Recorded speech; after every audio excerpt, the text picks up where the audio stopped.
Alrighty, top of the morning, folks. Hope you're doing well.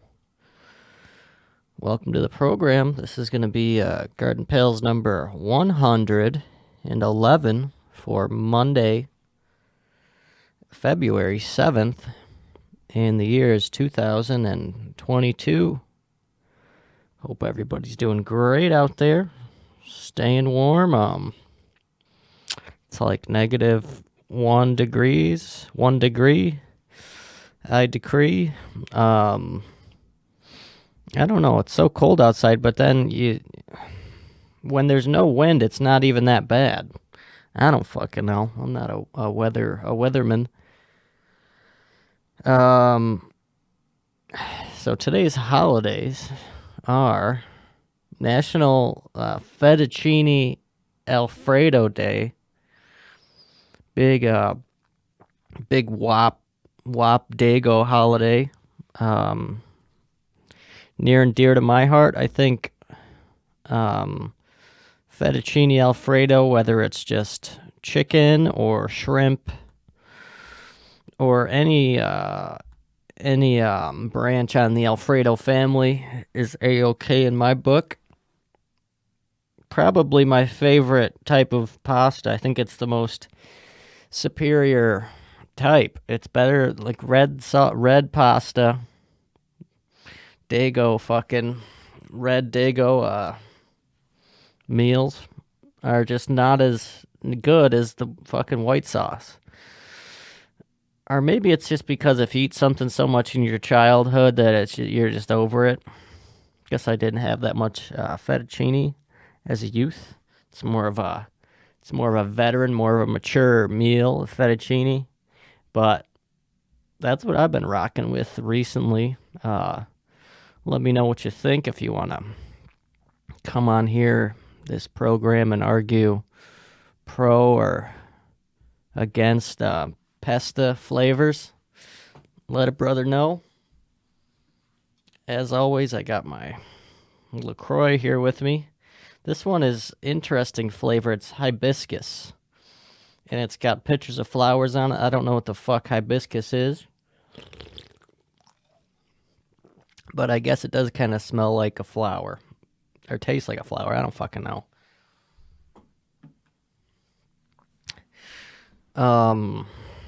Yeah, so Fettuccine Alfredo Day. And then it's also National Football Hangover Day. This is the day after the Super Bowl, I guess. And yeah, I'm recording this before that, obviously, so I'm not going to say anything to jinx or any of that junk. But we all know which way I'm leaning here. A little to the left. Same with my member, little to the left. National Football Hangover Day. I guess it is National Regular Hangover Day, too. Got a little bit of a little bit hung myself. Just a little bit. Nothing crazy. Nothing to call home about. Nothing to call the doc. Just had 4 silos of some Busch Light. Like I said, it's going to be a Busch Light summer. White boy summer. It's February. Summer's right around the corner, I guess. We're in the thick of it now, so we're already definitely past the halfway point, right? But either way, white boy summer, Busch Light summer. Yeah, Busch Light, it's really something else. I'm kind of going deep into just the bowels of Busch Light, I guess. I guess I'm going to be a Busch Light guy now. Like I said, I had 4 of the 16-ounce pounders, if you will. Not feeling too shabby. So maybe that's why it's going to be my type of drink, my type of town. A beer is very cheap. And I don't think that correlates to being shitty. But a beer is cheap when it is cheap at 7-Eleven. Because I know if you go to fucking Tops, where all the people return their cans and whatever, or Walmart, you can get beer there for like a decent price. They're not going to gouge you. But usually at 7-Eleven, things are a little bit marked up. But if you go into your local 7-Eleven and go to the Busch Light section, it's going to run you about $5.50 for 6 silos of fucking Busch Light. And I'm not a betting man at all, but I don't think you could find a fucking better deal than that anywhere east of the fucking Mississippi. But that's just my opinion. Feel free to do me wrong, or feel free to do me wrong. Feel free to prove me wrong.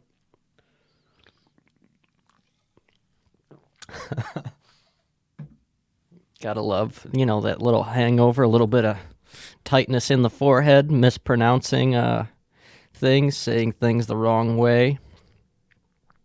I was looking up in my drunken stupor last night after skating with the pals. Had a few pops, like I said. Just a little light buzzy buzz, buzzing around like a bee. Was also up since like 5 a.m., so that kind of compound fracture with the Busch, Barbara Busch Light. That would be, would that be a good name for an episode? I don't know. We'll see. I guess this episode will already be named by the time you're listening, but it is not as I'm speaking at the moment. So that's kind of a mind fuck, isn't it? It's a bit rude, isn't it?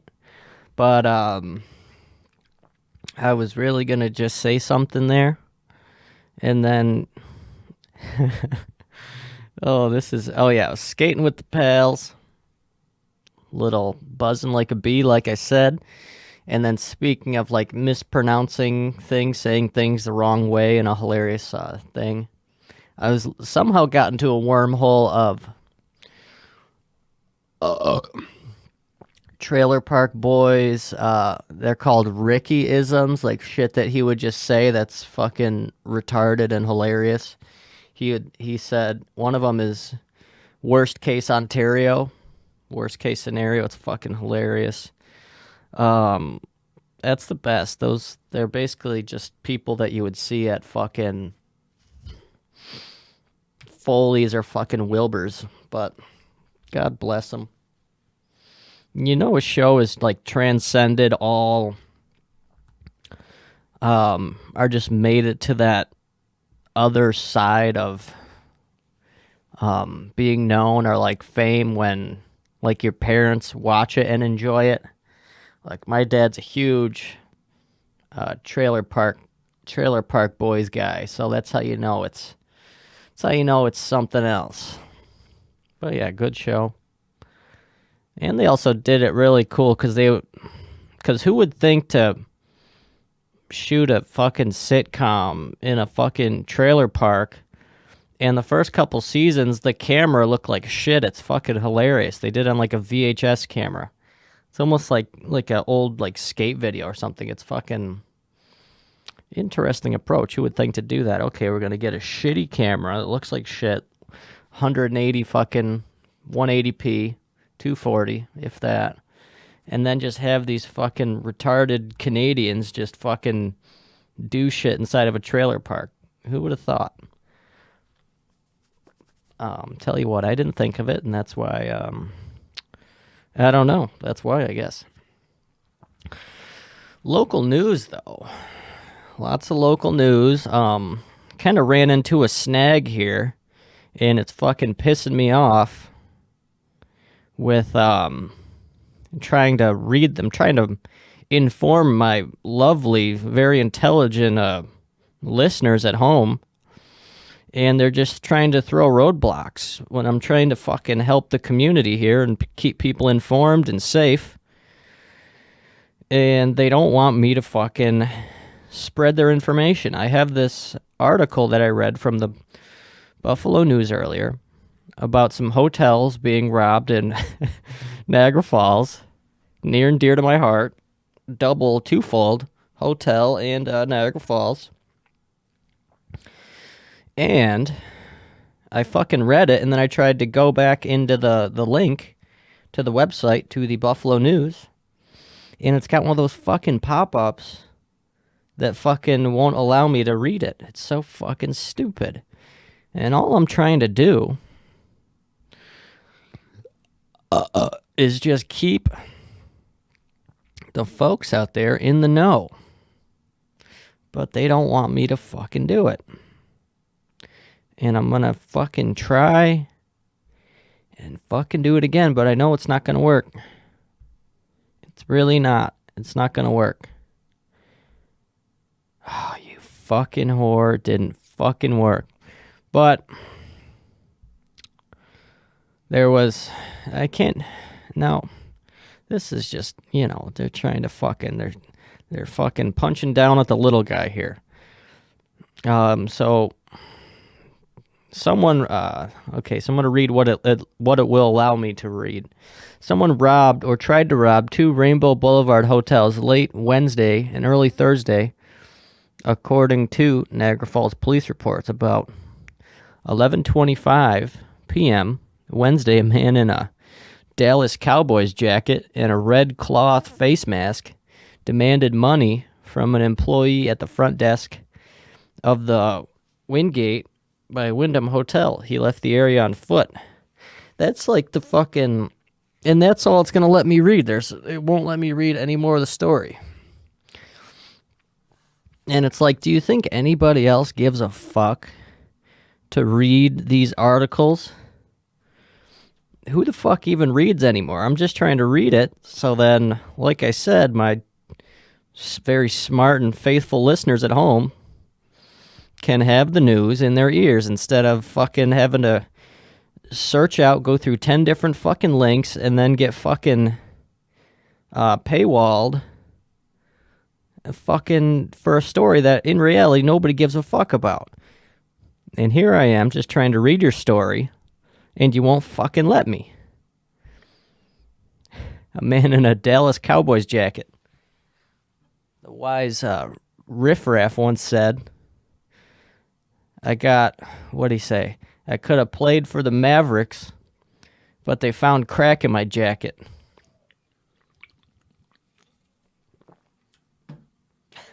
I could have played for the Mavericks, but they found crack.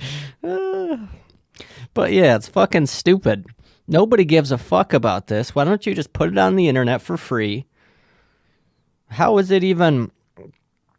Like, this is just something that happened in the community. People should be fucking entitled to know what happened when people are getting robbed and fucking killed and raped, and you're trying to make me pay 25 cents to read your stupid fucking rag of a newspaper. Go fuck yourself. How about that? And it was good, too. Like, it let me do it. I think it'll let you do it once, and then once you try to revisit the website... It's fucking bullshit, folks. And this is just what I go through when you're trying to be a good guy. And I ain't mad at you folks on the other end of this. We all know who the enemy is here. The fucking big newspaper. Let's see if there's anything else in the fucking news that I can read to you guys that's relatively interesting. But like I said, these rags of a fucking newspaper, they're gonna fucking paywall me. They're gonna stonewall me. General Stonewall. General Custer. A little bit of a rant here, but what the fuck are you gonna do? Yeah, they turn the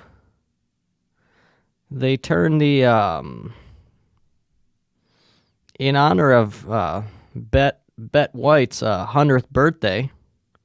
I guess she died about 2 weeks shy of turning that hundo, turning that Franklin.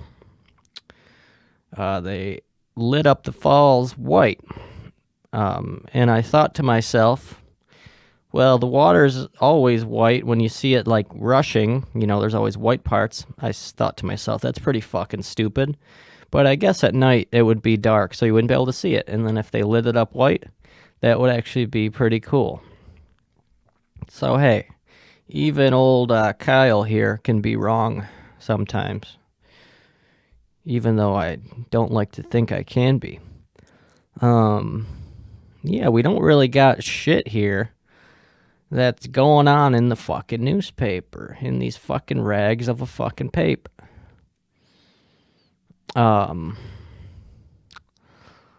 Let's see here. NU hockey, they lost to Rochester Institute of Technology 5-3. There's that, and that. It's bullshit. It's bullshit, coach. Fuck that. But in other news, there is this really cool documentary on YouTube. I would say it's a documentary about Josh Allen,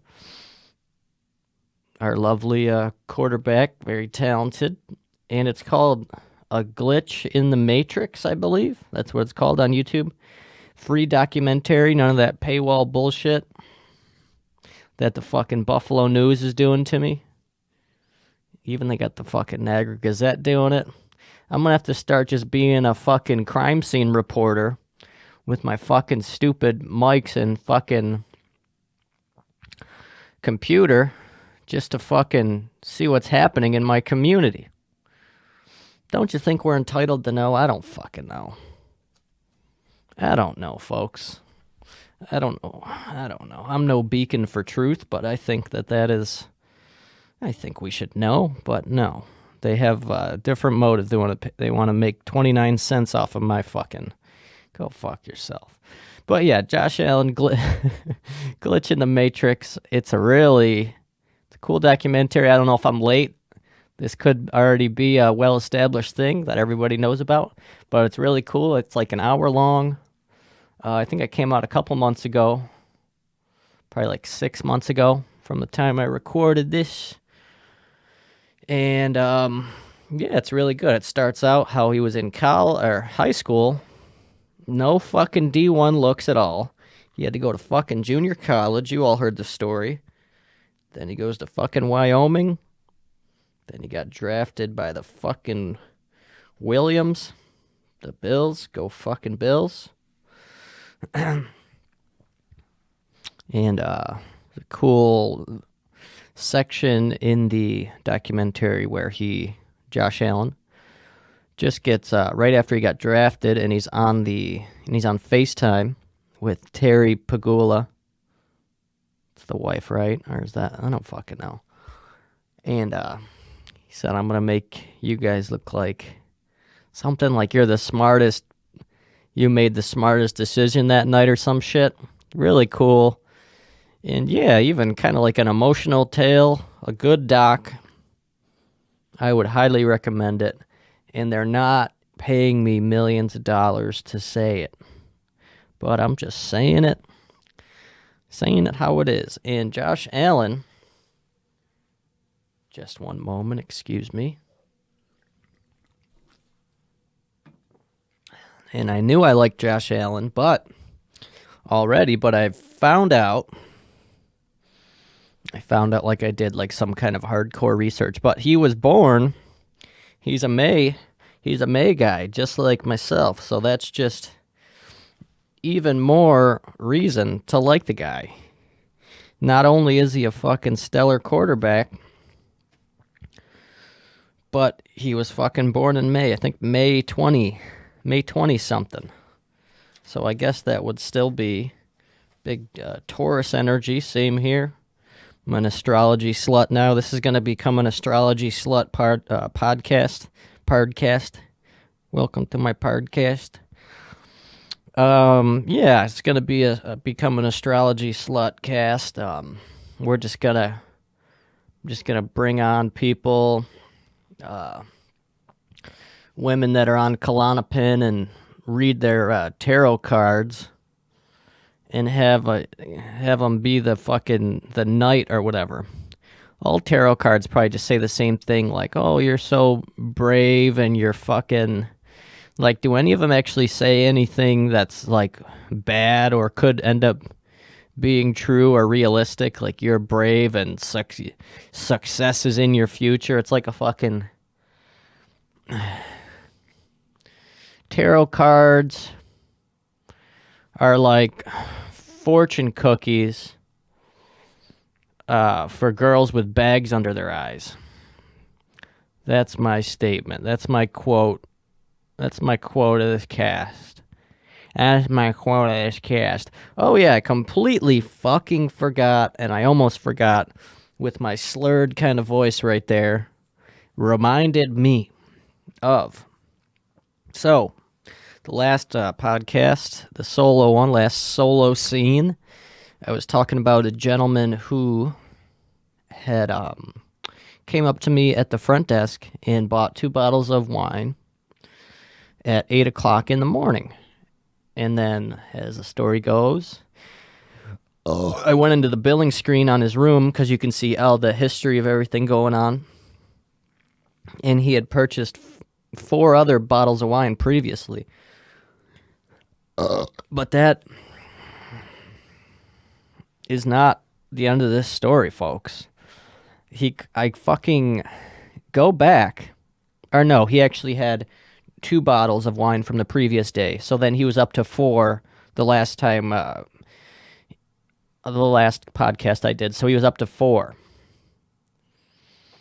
So I go into work Friday morning, and fucking who do I see at fucking 8 o'clock in the morning again?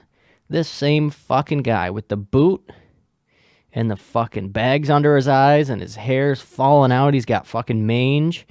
And he's like, hey, can I have two wines?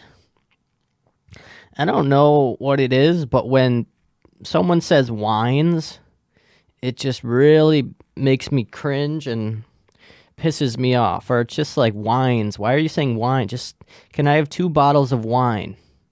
Can I have 2 wines? It's like, what the fuck are you talking about? But anyways, anywho, he comes up to the desk. This fucking boot, like I said, gets 2 more bottles of wine. Like I said last time, he got 1 of each out of our selection, and now he kind of wizened up, and now he just got 2 of the same. He kind of figured out what he likes, and he's going to stick to it. And he got a fucking bottle opener last time, and this time he's like, yeah, can I have another bottle opener? He kind of like talks just like super quiet and with the slur. Which I guess when you're confident in your speech, you're loud and you're slurring, that's fine. But when you speak quiet and sad and you're slurring, it makes it just a sore sight. So that's what this fucking asshole's doing. From North Tonawanda, like I said, red flag alert. So I get him his fucking stupid bottles of fucking wine, piece of shit wine. We actually got a fucking shipment of it when I was at work on Friday after this whole predicament. But I looked at the invoice, and we are paying $6 a piece for these bottles of wine. We got 12 of them for, what is that? 72 bucks. It's a smoking deal for this shit wine. Well, I guess you get what you pay for. It can't be that good. It really cannot.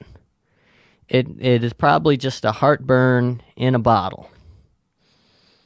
And as I say that, I had heartburn yesterday from my Busch Light, but I can look past that. I can look past the blemishes of my sacred nectar. But I get this fucking piece of shit, his bottles of wine. Goes on his day. And then I'm talking to my coworker, and she's like, yeah, he actually got 2 other bottles of wine on his previous reservation. So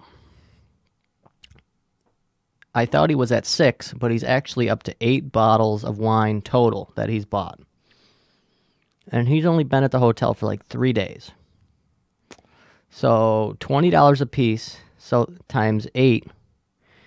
So he has spent $160 so far on this wine. He's putting it on a credit card. So it's a lot of money. Like I said, it's $72 for a case of that. He could have had 12. If he's a wholesale alcoholic, that'd be the smart move to go. Buy a 30-pack, drink it all instead of buying fucking 6-packs. At least be a smart alcoholic, fiscally responsible alcoholic. But either way, so I sell him that. He's drank 8 bottles so far. He's gonna fucking probably kill himself in the room. Okay, so that all happens. That's in my rear view mirror. I'm just doing my doing my job at the office. And somebody calls down, and I see it's his room number. Oh boy. Hello, front desk. Hey, this is room 501. My TV remote isn't working. Can you send somebody up here to fix it? And I'm like, okay, you got it on the double. And kind of nervous for my engineer guy, my maintenance guy, to go up there because this guy's very creepy. Down on his luck, it seems like. So I was scared for what he's going to see when he goes in the room to fix this fucking TV remote. So I got a first-hand account from my maintenance guy about this fucking piece of shit.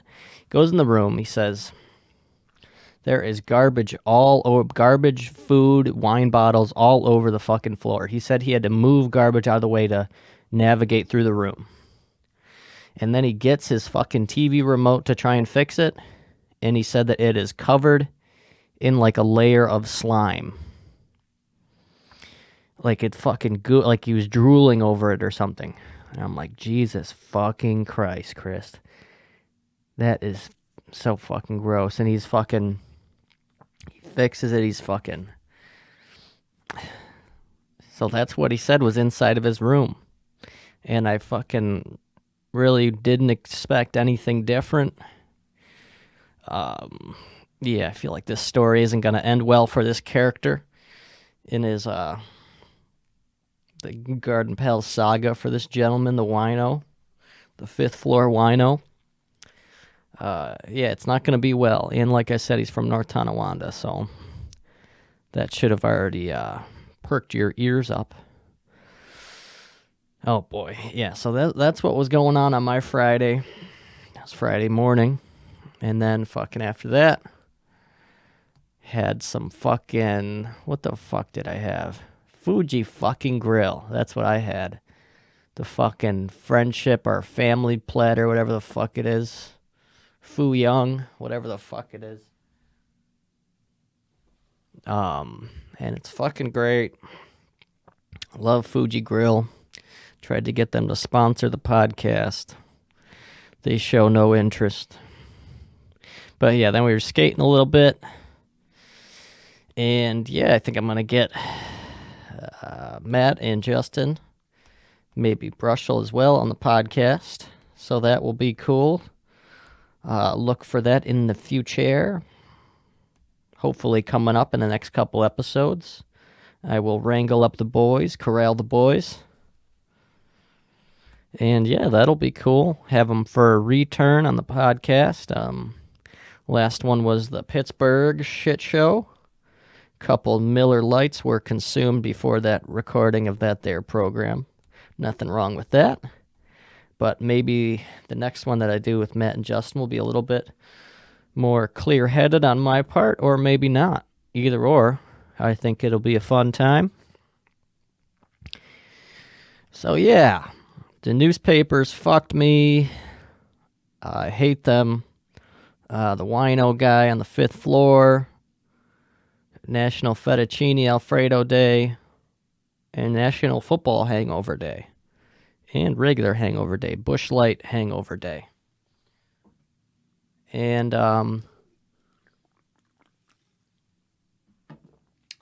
yeah, we're gonna put a cork on this here episode, which is fitting, or alcoholic wino.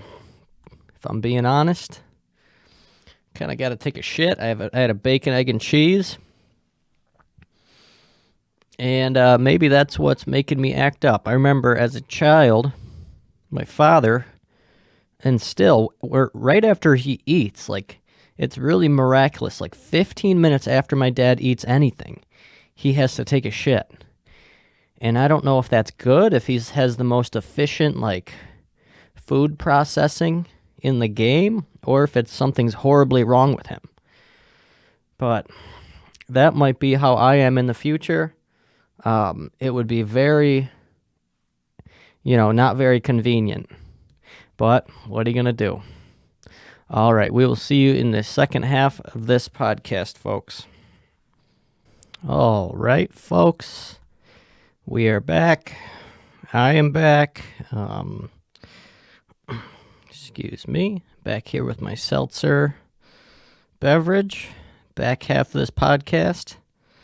I think I actually have a name for it before I'm finished recording it, which is rare occurrence. Thinking Barbara Bush Light. And the problem that I'm having with that in my head is trying to figure out whether I want to spell it Bush as in her last name or Bush as in light, Bush Light. So we're going to, you already know obviously, but I guess I'm going to figure that out sometime in the future. But I was talking about Josh Allen and about that documentary that they did about him on, I don't know who the fuck did it, but it was on YouTube. It's cool. Today is the Lord's Day, Sunday, for me at least, not for you. Or maybe it is if you're listening in the future. The Lord's Day and Sunday, Bills football, playing the Chiefs. And, yeah, a little bit nervous. But we're going to fucking see what happens. Roll the dice. Roll some dice. Play CeeLo. I don't think I've ever rolled dice before, but I don't think that comes as a shock to most of you. But yeah, Josh Allen, as if he couldn't get any better, any more of a role player, role model. On the Buffalo Bills YouTube channel, they actually do a lot of cool shit over there. They post pretty much every day interesting, post-game interviews and shit like that. Because sometimes if you don't tune in, what if you want to fucking watch it sometime in the future? What if you go to bed at 4 p.m. like fucking me, like a fucking asshole, and you want to watch fucking highlights or whatever? Look no further but to the Buffalo Bills YouTube channel. They got it all over there. And they're not even angel investing this podcast and holding a gun to my head to make me say that. I'm just saying that honestly and frankly speaking. Excuse me, I'm going to take a sip of my seltzer. Mike Mookie said that LaCroix, he said sparkling or seltzer water is rapey. And I guess I could agree with that. It's kind of a creepy beverage. It's not really, it's not anything really up front. It doesn't taste great. It's like the most mild flavoring ever. The can is kind of weird design, kind of Italian or Frenchy, kind of European kind of vibe to it. And yeah, it doesn't taste necessary. It doesn't taste great, that's for sure. It's not like some amazing flavor blast in your mouth. It's kind of it's a slow burn of a beverage. So I could see to an outsider, a non-drinker of the sparkling water, how it could be conceived as rapey, and I would probably agree. It's a creepy beverage. Who drinks sparkling? It's like soda water or something. It's like we're in Prohibition era. It's like, what the fuck are you doing? Should be wearing like a top hat while I drink this. And then they used to have the little clear bottles with like the pump on it, or at least I would always see them in SpongeBob. I don't know if they actually exist in real life. But either way, speaking of cartoons, SpongeBob, and I missed my point, but I'm doubling back. Josh Allen on the Bills YouTube channel. They had a thing. What's your favorite cartoon? They were asking all the players. And there were some answers, but most of them are pretty mainstream. SpongeBob, all that shit. But Josh Allen took a different route with his answer. And it, just made me like the guy even more, made me love him even more. Josh Allen said his favorite cartoon, nonchalantly just passing by, he said Rocket Power, which is not the most, well-liked, well-talked about, well-covered cartoon. So I kind of like how, Josh took the route less traveled. Not SpongeBob, not fucking Fairly Odd Parents, not fucking Max and Ruby, which I have talked about on this podcast. Used to rip Max and Ruby frequently on your sick days in elementary school when you'd put the little thermometer in your mouth and fucking act sick in front of your mommy so you could fucking have the day off. And then right when 3 o'clock rolled around, you're fucking magically healed. Been there a million times. But yeah, Rocket Power, Josh Allen's favorite cartoon is Rocket Power. Love to fucking see that. Love to see him fucking going off the beaten path. Beaten ass. Just very cool. Much respect. He's from California, so maybe that has something to do with it. Surfer kind of, he's kind of from like a little, it's called like Fireball or some bullshit like that. Interesting. But yeah, his favorite cartoon is Rocket Power. And I think he was born in 96. I was born in 98. So I guess that's even Rocket Power is like, I kind of just missed the cut on Rocket Power. I think I had the video game for it for like PlayStation 1 or probably PlayStation 1, I think, right? Remember the Rocket Power video game, anybody? But yeah, I definitely had the video game, but I think the show was even a little bit before my time. If I'm just being Franklin with you. I'm keeping it a Ben Frank with you. Keeping it a Frank. So, at the beginning of this podcast, I was kind of screaming at myself, screaming into the void about how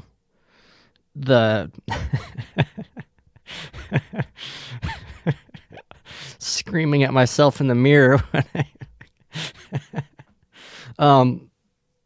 screaming about how the fucking big newspaper industry in Western New York has a chokehold with withholding the good info, these expertly crafted articles from us behind fucking 20-cent paywalls.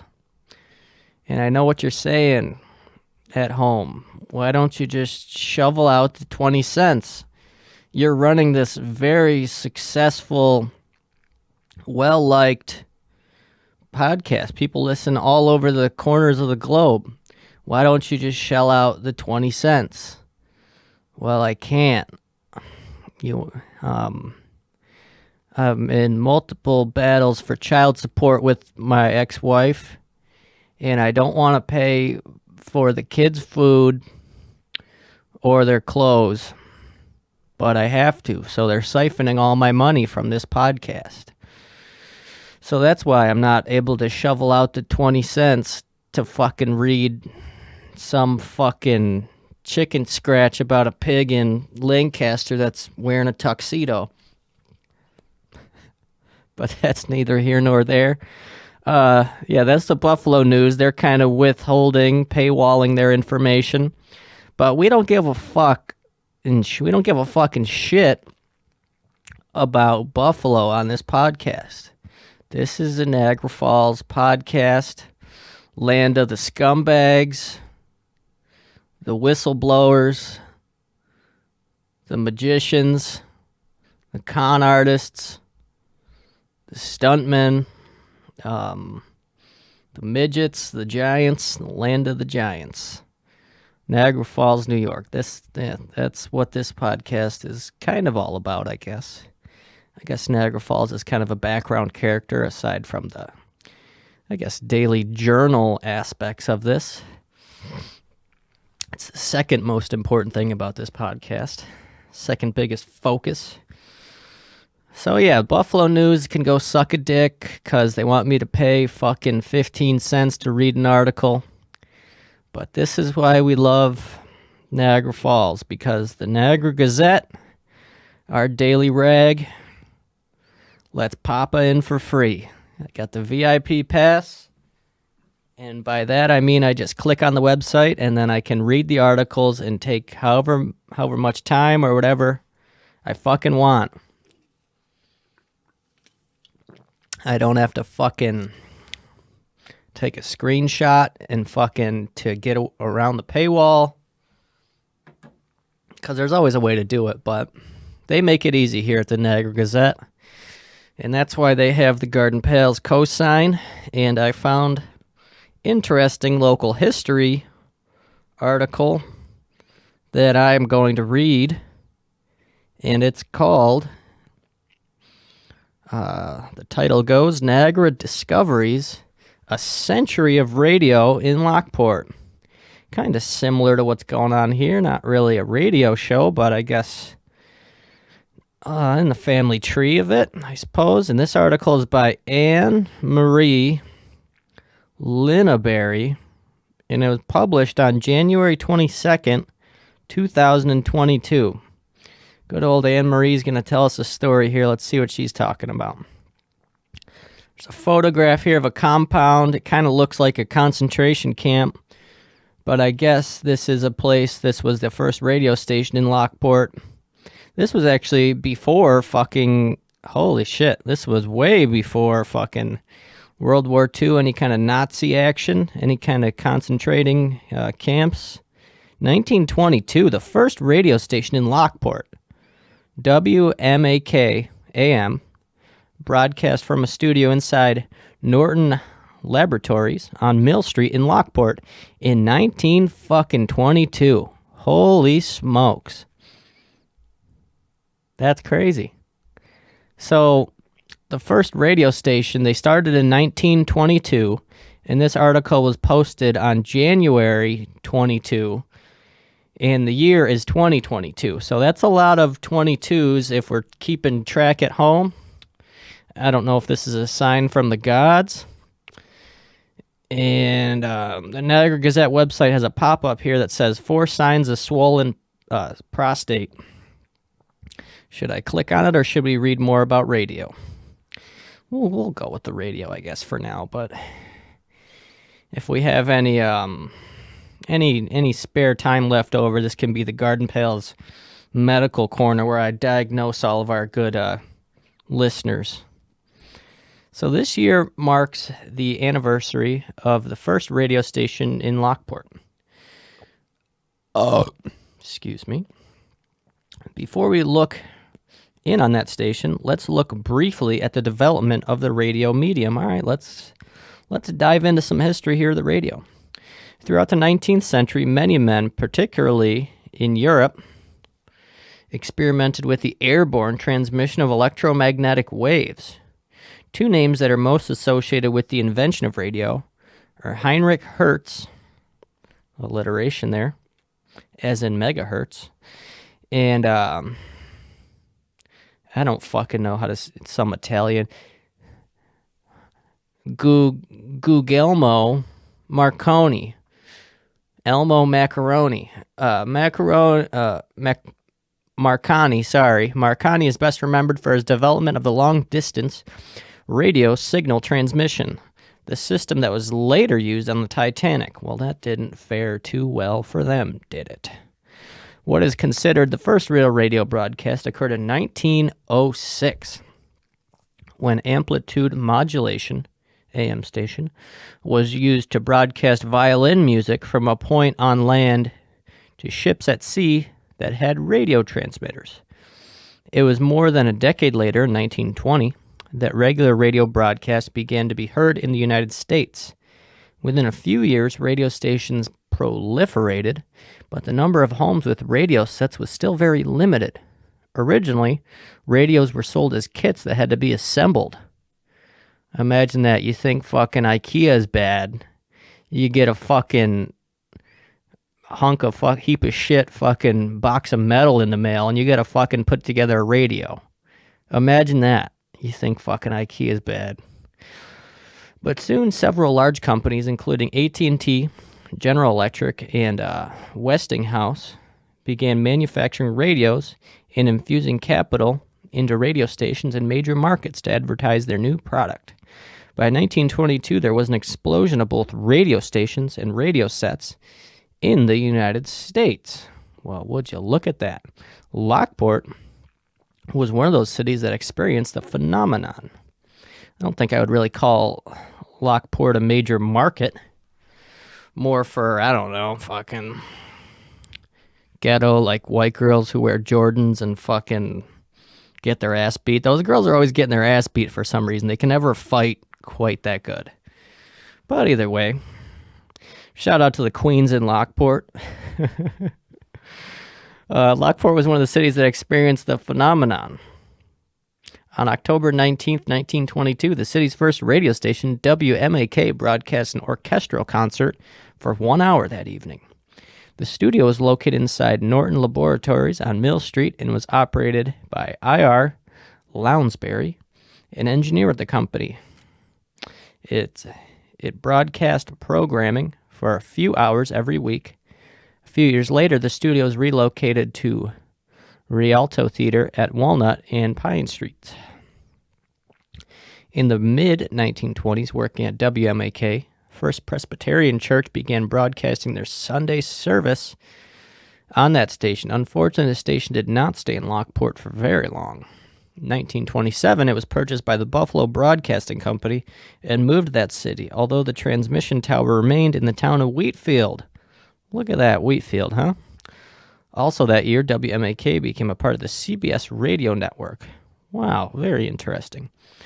In 1930, due to federal regulations concerning media monopolies in large markets, Buffalo Broadcasting dropped WMAK, thus ending its 8-year run as a radio station. Shortly after, WMAK's frequency, 900 kilohertz, and its transmission tower were purchased by Buffalo Evening News, which reactivated the station as WBEN. WBEN. A few years later, that station switched to the present frequency of 930.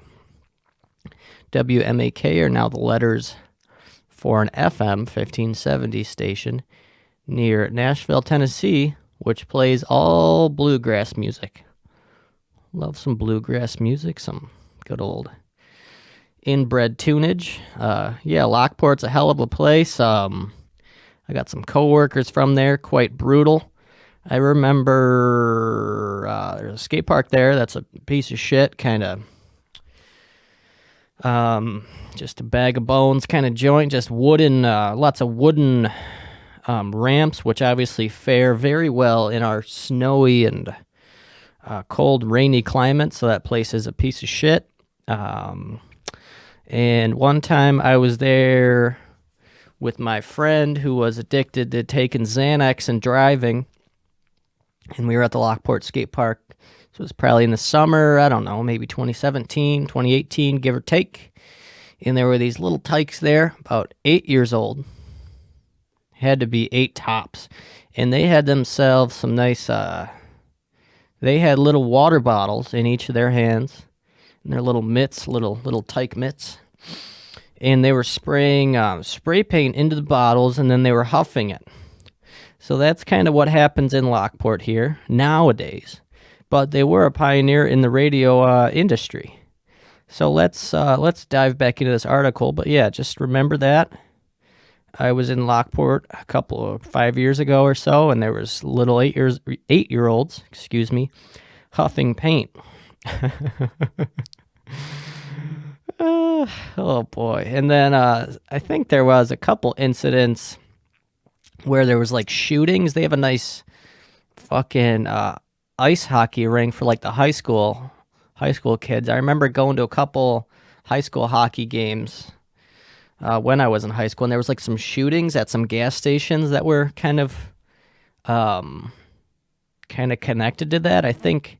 And I think even maybe there was like a banning, like you couldn't go to a certain high school, like just because there was fights and shit. I remember something like that. It's hazy, but it was something like that. But let's get back into Anne Marie's article here. Sorry to get off topic with my paint huffing stories. 10 years passed before another attempt was made to bring radio station back to Lockport. Although the city was able to receive stations in Buffalo and Niagara Falls, in 1940, the Corson family, then owners of the Lockport Union Sun and Journal, applied to the FCC for a license to broadcast on the FM frequency. Okay, so I guess FM, I'm not sure when FM was, because I know AM was first. Oh, well, in 1940, excuse me, I just fucking said it. So FM came into the game about 1940. While the application was being reviewed, the United States entered World War II.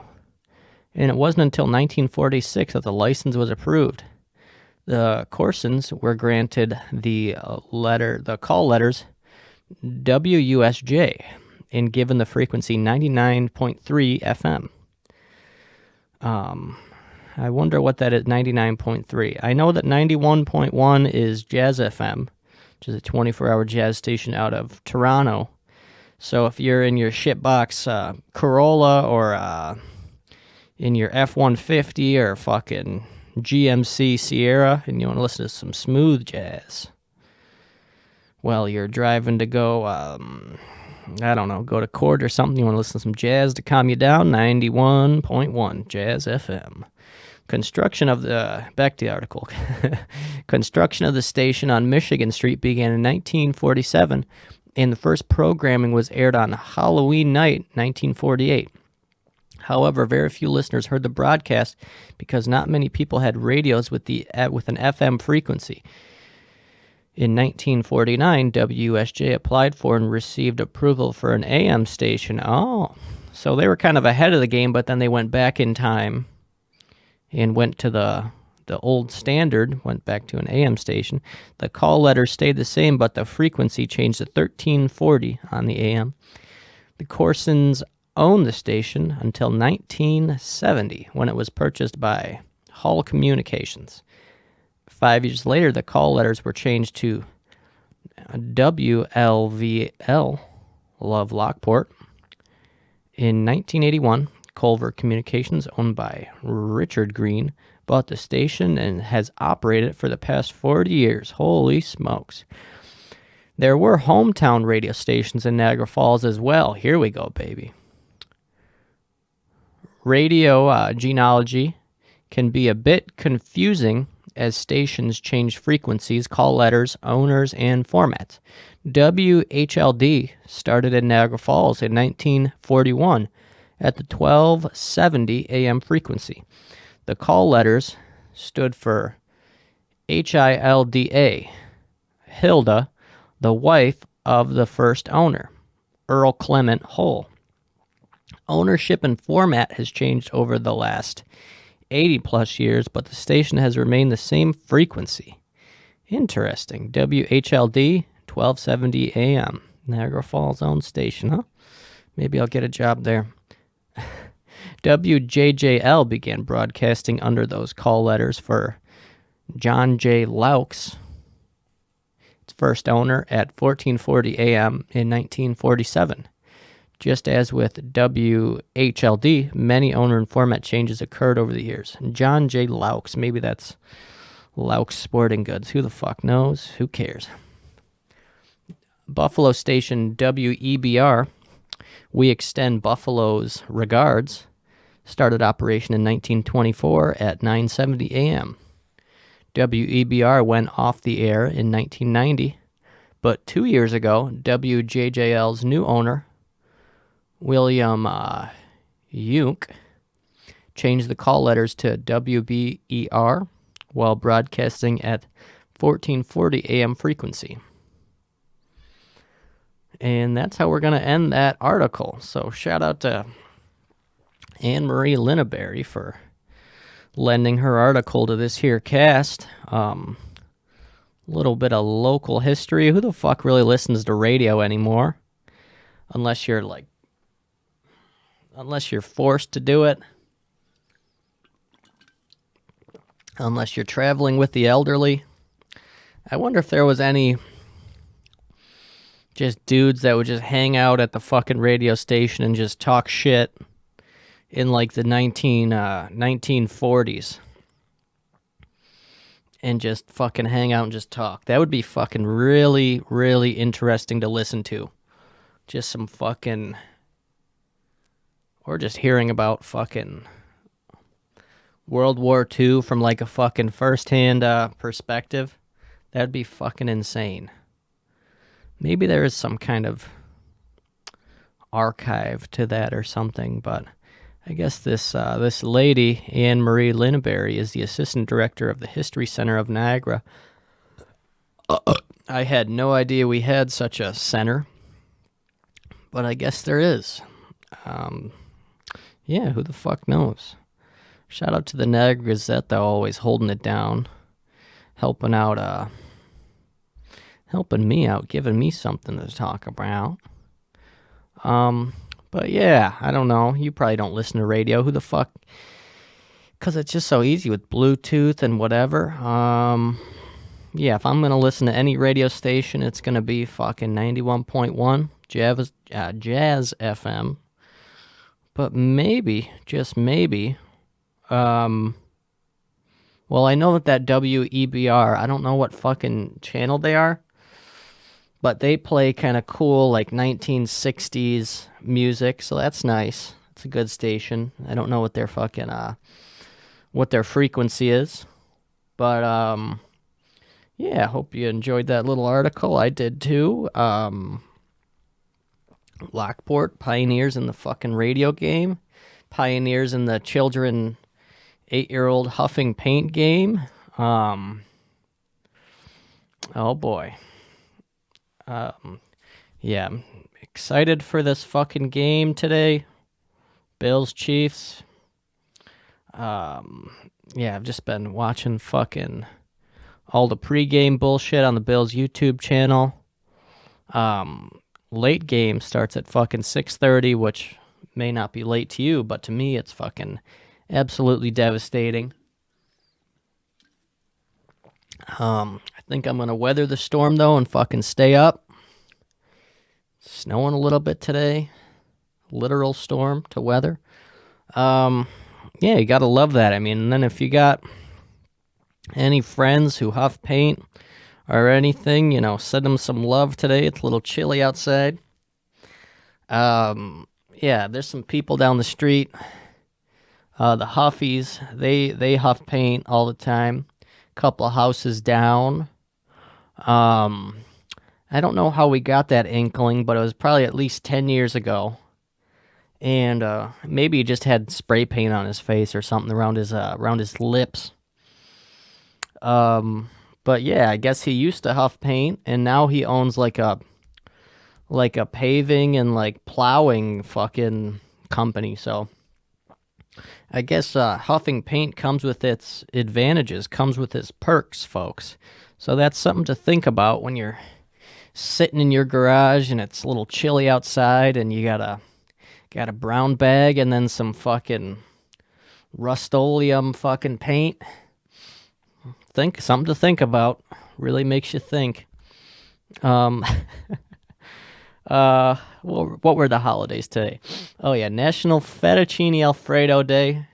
Shout out to all my wops, including myself. And National Football Hangover Day. I guess we're kind of jumping all over the place time-wise because this is going to come out much later after the Bills-Chiefs game, and you know what the outcome of that game is. I do not. Pretty nervous. Gotta be honest. Gotta be fucking honest with you. I'm a little nervous. Yeah. Hope you enjoyed those previous casts. What did we have before this? We had the one that was Elmo's birthday. And then 109 was with Gregory D. That one was a good time. A little bit of a different kind of format. Let me know what you think about that one with Gregory D, number 109. Kind of tried something a little bit different, a little silly. And then 108 was just the threesome hoot. with some top secret guests in number 108. And yeah, we're going to have some more guests coming up in the future. Obviously, I got your fucking back. I got your ears. And I guess we'll fucking sign off here. I hit my mark. This has been Garden Pals number 111, if you can believe it or not, for Monday, February 7th. I hope your Monday is off to a great start. I hope your week is off to a great start. And have a great day, folks.